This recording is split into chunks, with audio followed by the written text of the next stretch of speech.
January the 6th, 2021, when an outgoing President Trump urged his supporters to "We fight like hell, and if you don't fight like hell, you're not going to have a country anymore."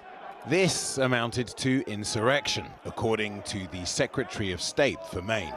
And citing a rarely used clause of the 14th Amendment, she's barred him from being on the ballot in the Maine Republican primary, the process the state uses to choose its presidential candidates.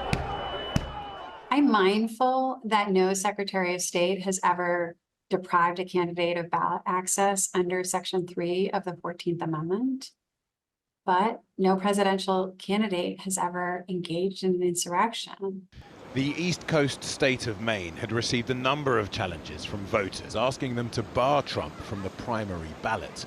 Two of them former Republican state senators, his own party. The fact is, the man incited a riot on January 6th. That's what brought me to the table. In a statement, the Trump campaign said if anyone was being un-American, it was people like the Maine Secretary of State. It reads, "Democrats in blue states are recklessly and unconstitutionally suspending the civil rights of the American voters by attempting to summarily remove President Trump's name from the ballot." Maine's not the only state to try and bar Trump from the Republican primary, but only two have succeeded, for the time being at least, Maine and last week Colorado. 8 others, as it happens both Democrat and Republican leaning, have also looked at it, but they all decided to keep his name on, thus leaving the decision with voters, which one of Trump's Republican presidential rivals agrees with. This should be decided by the voters of the United States. It should not be decided by courts. And the fact is that while there may be, people may think there's some justification for doing this, it's not good for our democracy. In the end, Donald Trump should be defeated by the voters at the polls and defeated by someone like me who's willing to tell the truth about him.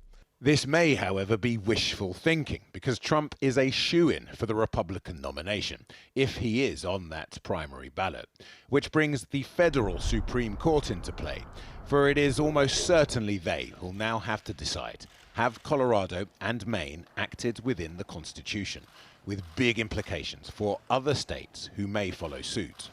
Regardless of the specifics of Maine or Colorado, these issues are going to keep coming because the plaintiffs are going all over the country claiming that Donald Trump is not eligible. And until we get a definitive resolution from the U.S. Supreme Court, there's going to be uncertainty and division within the states as to how to handle Trump. Power in America, as the highest court in the land considers this the alleged insurrection of a former president, no less, who's determined to rule again.